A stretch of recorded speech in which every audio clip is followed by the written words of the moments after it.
Hello friends, welcome to Pawar Sir's English speaking class. Today we are going to see some sentences for practice. आज आपण सरावासाठी काही वाक्य बघणार आहोत.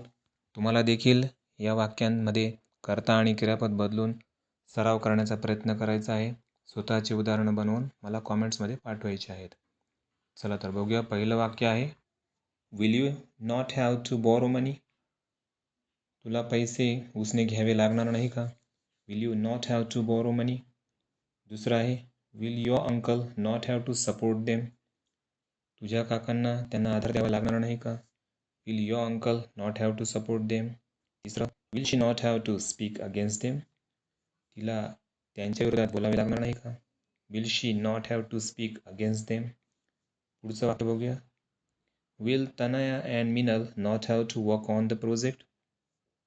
तनया आणि मिनलला त्या प्रकल्पावर काम करावे लागणार नाही का?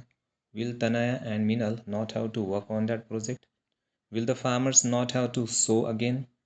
शेतकऱ्यांना पुन्हा पेरणी करावी लागणार नाही का? Will the farmers not have to sow again? तुम्हाला हा व्हिडिओ आवडला असेल, उपयुक्त वाटत असेल तर लाईक करा, शेअर करा, सबस्क्राईब करा. स्वतः नियमित सराव करायला अजिबात विसरू नका. तुम्हाला देखील रोज फ्लुएंटली बोलता आलं पाहिजे. थँक्यू.